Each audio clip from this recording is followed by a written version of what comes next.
Hi everyone, today we're going to go over the Laplace equation and its applications in the field of electrostatics. In this video I'm going to go over what's called the Laplace operator, or otherwise known as the Laplacian, the Laplace equation itself as a PDE, and its applications in electrostatics. Being that the Laplace equation is a PDE, it'll be important to go over solutions to this PDE, how they're behaved, the boundary conditions, and uniqueness theorems for the solutions of the Laplace equation. I'm going to go over the method of separation of variables to actually solve the Laplace equation and go through the procedure in both Cartesian, cylindrical, and spherical coordinates.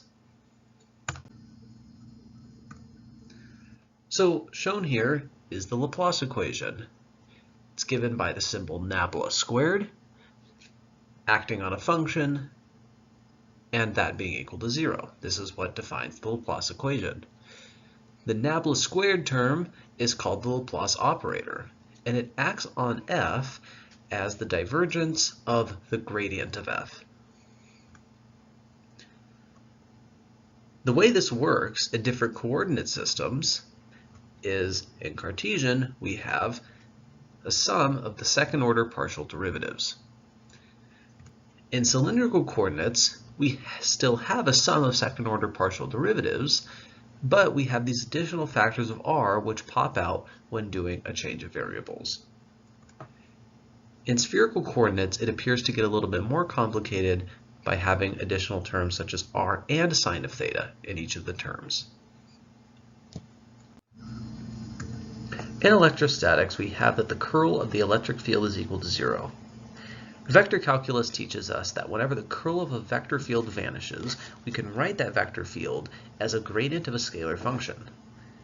So in this case, we can write the electric field as the gradient of a scalar function we call V, and we call V the electric potential. The negative sign is there simply by convention. Gauss's law tells us that the divergence of E is equal to the charge density over a constant. Plugging in the above expression tells us that minus the Laplacian of V is equal to that charge density over the constant. So if we're in a source-free zone where the charge density is 0, what we ultimately get is that the Laplacian of V is equal to 0, which is precisely the Laplace equation discussed in the previous slide. So clearly the Laplace equation plays a big role in electrostatics.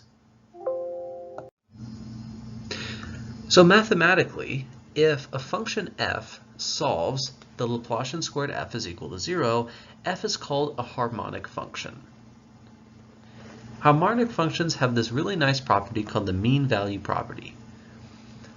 So consider we wanted to evaluate f at a certain point in space. Now let's consider forming a ball around that point.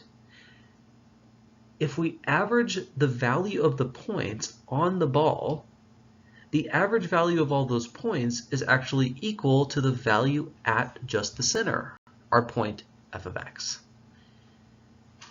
Hence why it's called the mean value property. So because it's a PDE, we need boundary conditions to find unique solutions to the Laplace equation. And this lets us arrive at the first uniqueness theorem. So a solution to the Laplace equation, nabla squared V is equal to 0, in a volume omega is uniquely determined if we are given the value of V on the surface, d omega. So in a problem, what we're typically provided with is the value of V on the surface of whatever volume we want to evaluate V inside. Now there's an additional constraint which we must have in electrostatics, and that constraint is that the electric potential must vanish at infinity. And this is a purely physical constraint because if we want physical quantities to make sense, they need to be non-infinite.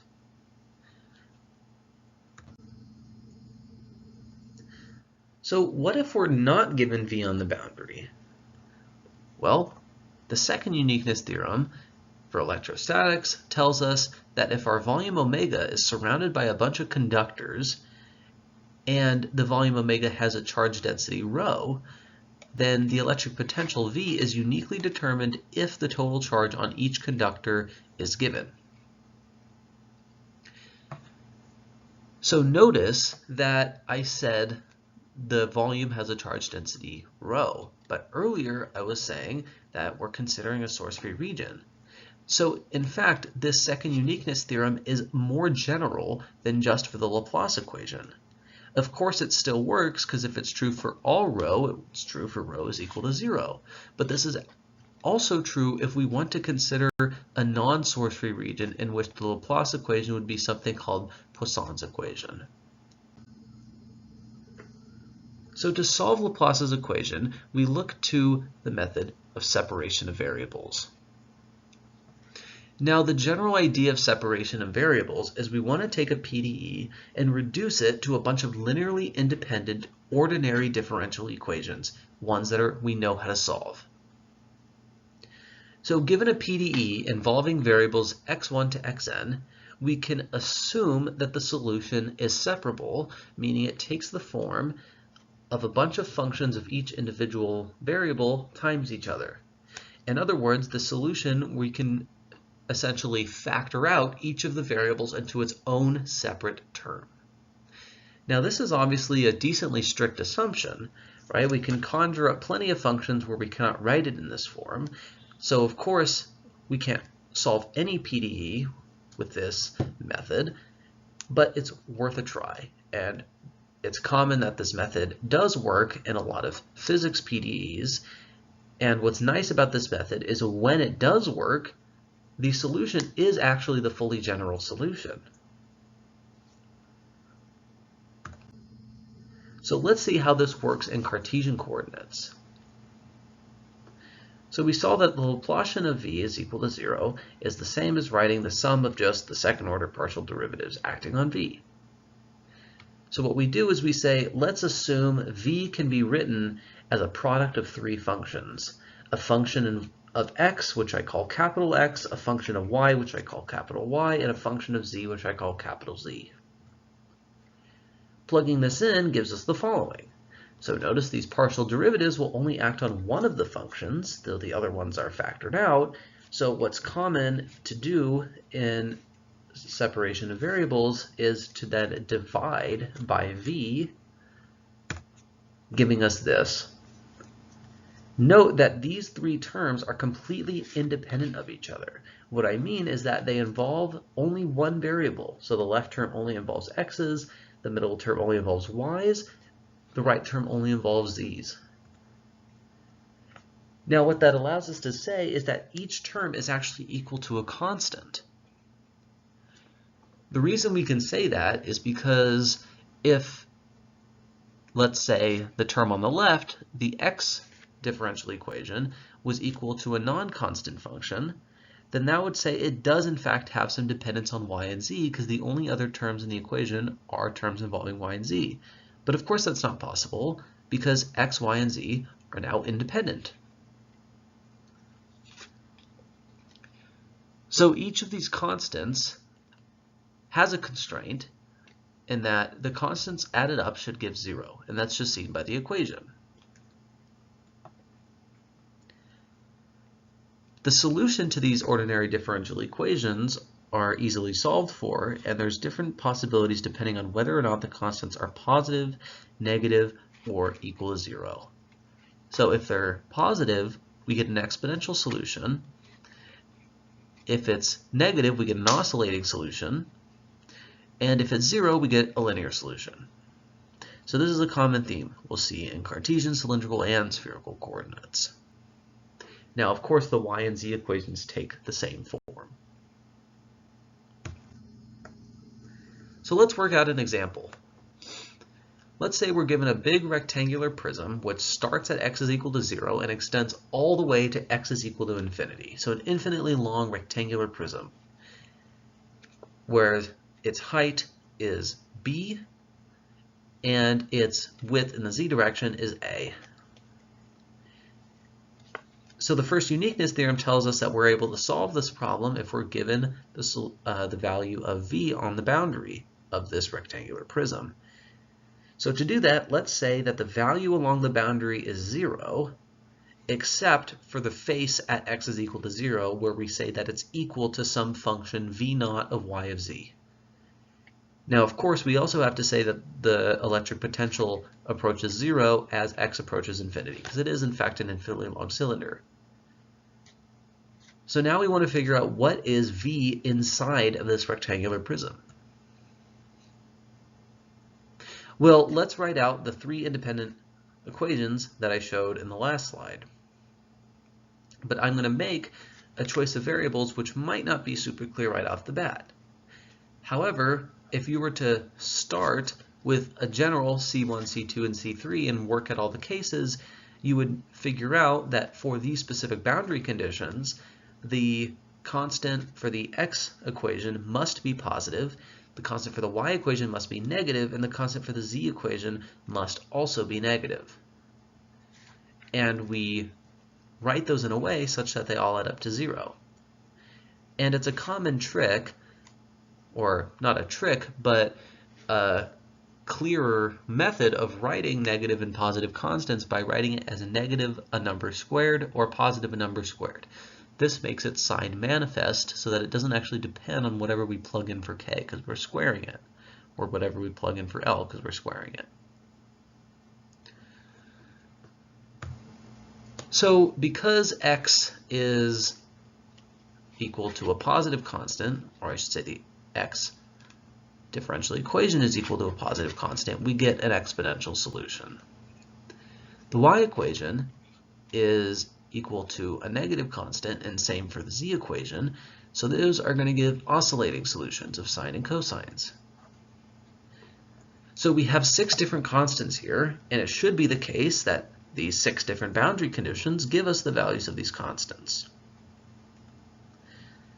So the condition 1, which is v is equal to 0, y is equal to 0, gives us d is equal to 0. That's because if we plug in y is equal to 0 in the y equation and set it equal to 0, we get d cosine of 0 is equal to 0. Cosine of 0 is 1, therefore d must be 0. The same thing happens when we plug in v is equal to 0 at z is equal to 0, and that gives us g is equal to 0. Now something a little trickier happens when we plug in the boundary conditions 2 and 4. So plugging in y is equal to a and z is equal to b at v is equal to 0. So now that we know the cosine terms vanish, we just have these sine terms. And now we're saying that the sine terms must be equal to 0. So we don't want a trivial solution. So we don't just want to say that c and f are equal to 0. That's not going to give us a useful solution.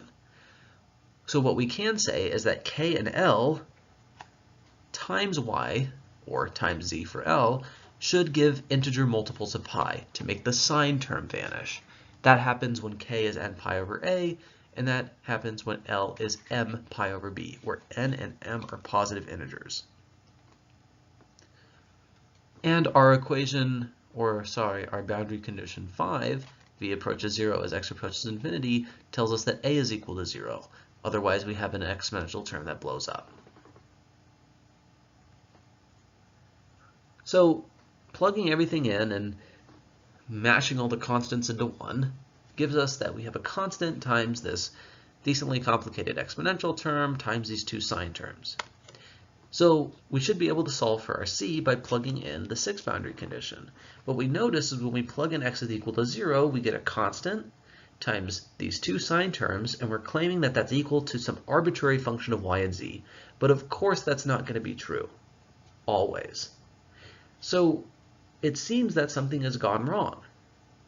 Somehow, one of our boundary conditions doesn't fit in with the solution. Well, luckily, we're saved by the fact that the Laplace equation is a linear PDE. A linear PDE means that every linearly independent solution can be summed together to form another solution. So in fact, remember that k and l relied on these choices of integers n and m.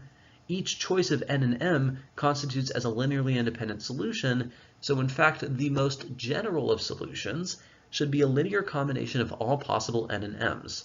So we can actually write v as a sum over n and m, where each of these constants now are indexed by whatever choice of n and m it is.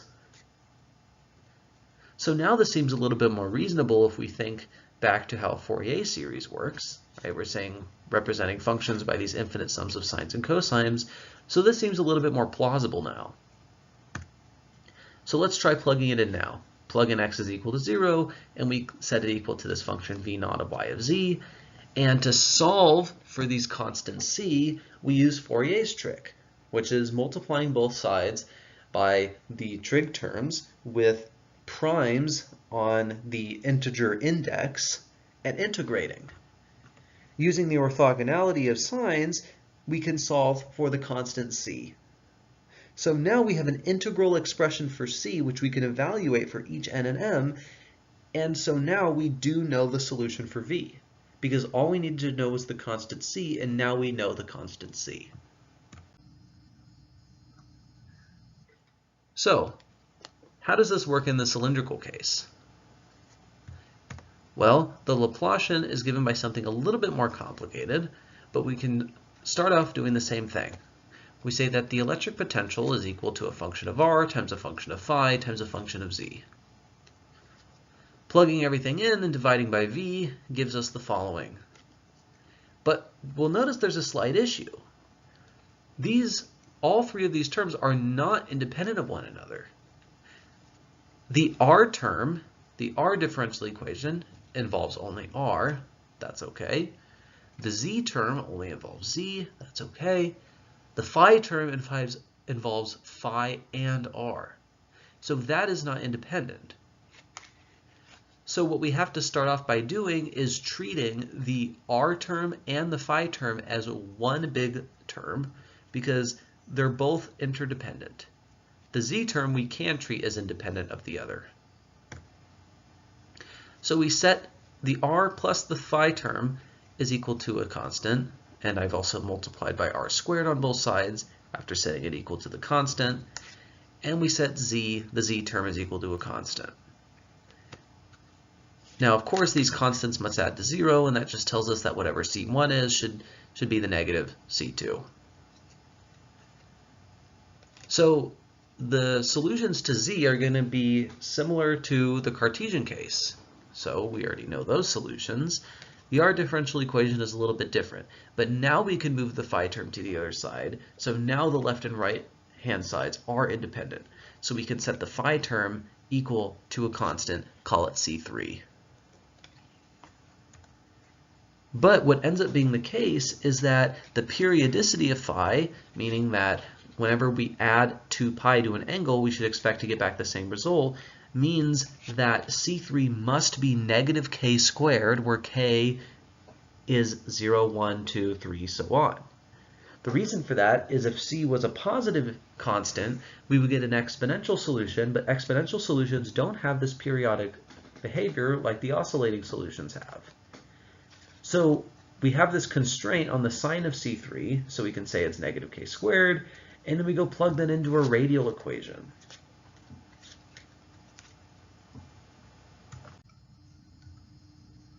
So the only thing we have left to consider, now we know the phi equation, we know it's an oscillatory equation, and we know z is just given by the Cartesian solutions that we found. Let's consider when the c1 is less than 0. So the way to say that is let c1 be negative lambda squared. So that gives the following equation for r, and that also gives that z must be a sum of exponentials, because it will be a positive constant for z. Now let's make a change of variables and say x is equal to lambda r. Plugging this in gives us the following equation, which is actually known as the Bessel differential equation. This is a well-known differential equation.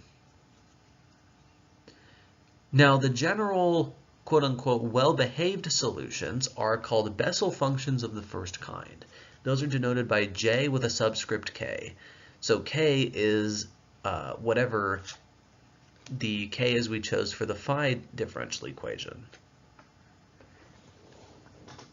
Now, what I mean by well-behaved is that, in fact, the general solution to this equation is actually a more complicated term involving Bessel functions of the first kind and Bessel functions of the second kind, but we tend to ignore Bessel functions of the second kind because they have divergences in areas that we wouldn't expect for physical problems. So if we just have the Bessel function of the first kind as the solution, then we should say that r of x is jk of x. But x is equal to lambda r, so we have this slightly awkward expression where instead of writing the solution as a function r of r, we have to write a solution as r of lambda r, but that's equal to the Bessel function of the first kind, and the Bessel function of the first kind has an integral form as shown. So now let's consider when the constant is positive, so the constant is equal to lambda squared. The only difference now is there's an extra negative sign in front of the x squared when we do the change of variables, and now z is an oscillatory solution involving sines and cosines. So this equation for r is very similar and has a similar name. It's called the modified Bessel differential equation. So the same sort of thing happens. We have one well-behaved solution, and it's called the modified Bessel function of first kind, denoted with an I subscript k. So the solution is r lambda r is equal to I subscript k of lambda r, and that's related to the Bessel function of the first kind by a complex factor times the Bessel function of the first kind j of k evaluated at I lambda r. Now this might be worrisome at first glance because if we're talking about physical quantities, measurable quantities, they can't be complex. However, k is an integer, as mentioned in the last slide, and when k is an integer, the modified Bessel functions of the first kind actually end up working out to being real. So all the complex parts end up canceling when k is an integer.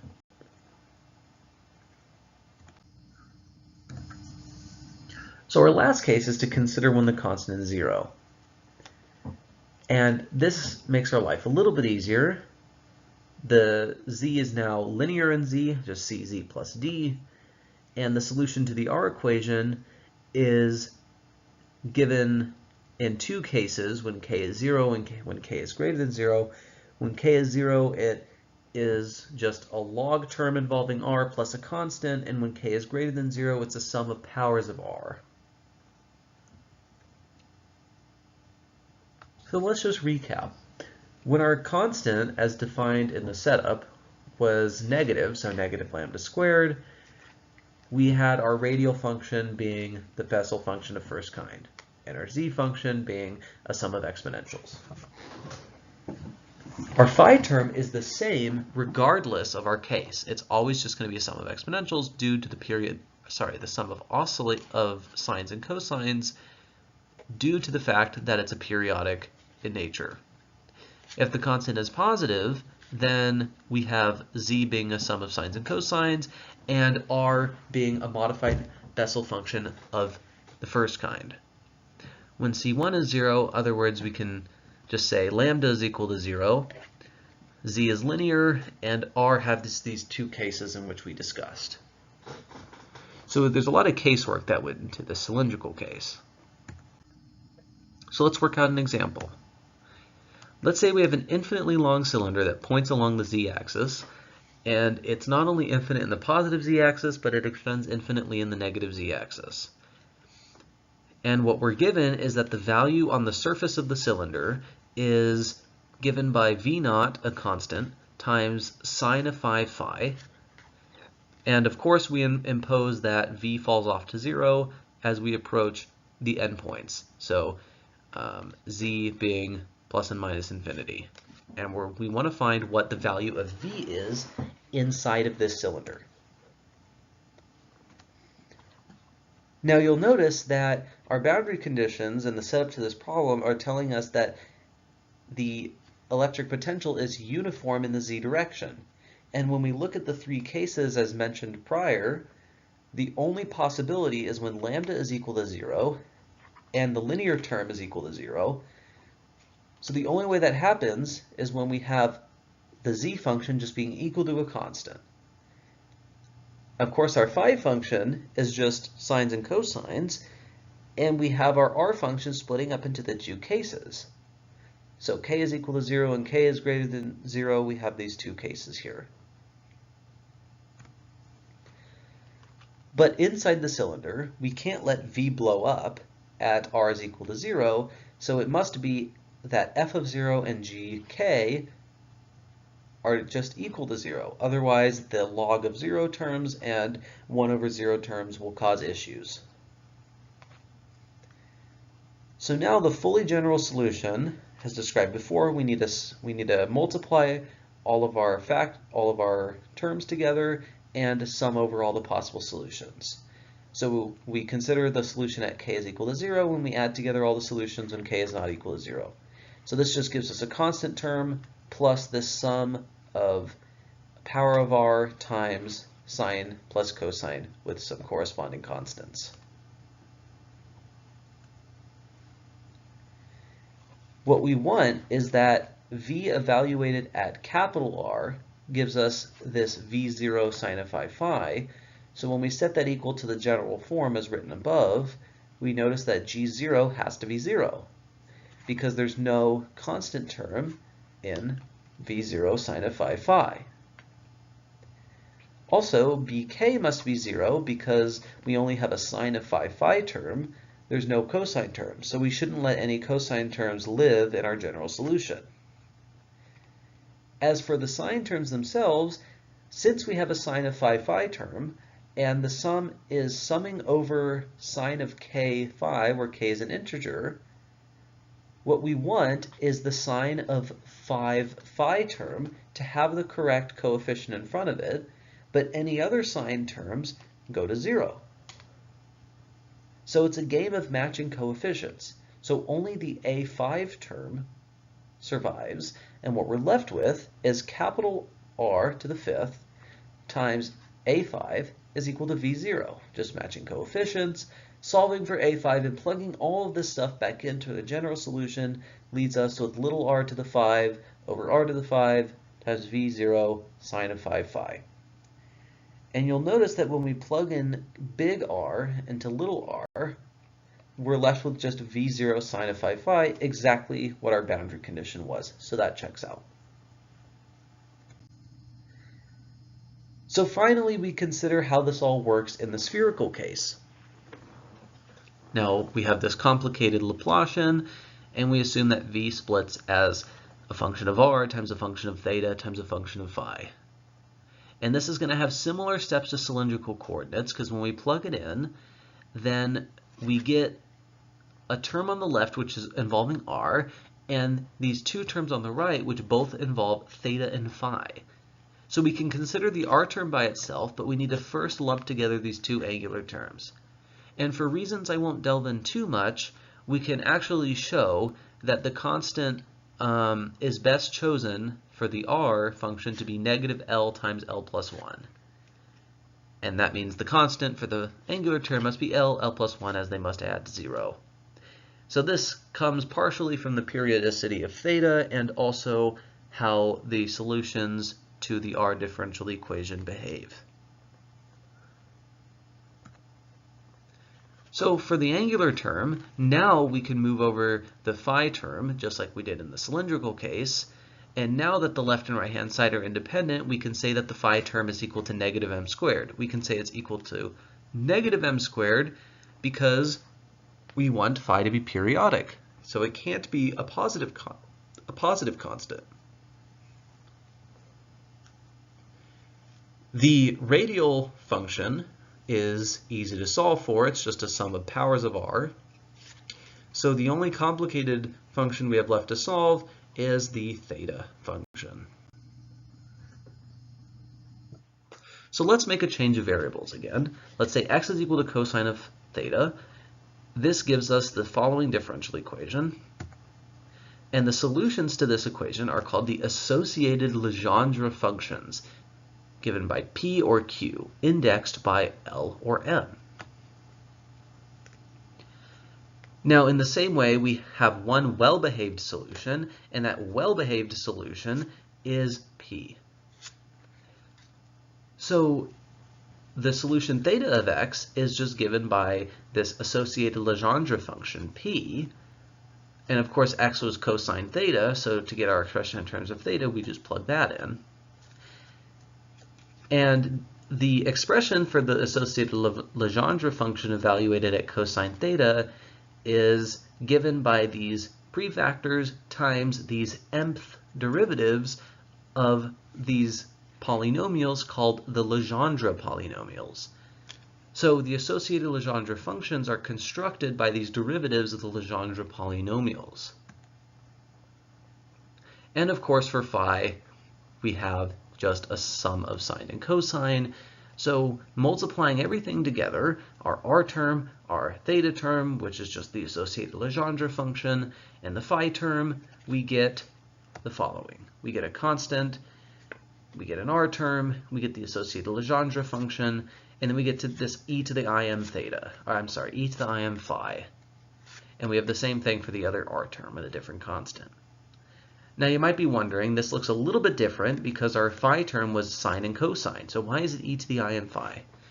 Well, one thing to remember is we can express sines and cosines as sums or differences of e to the im phi.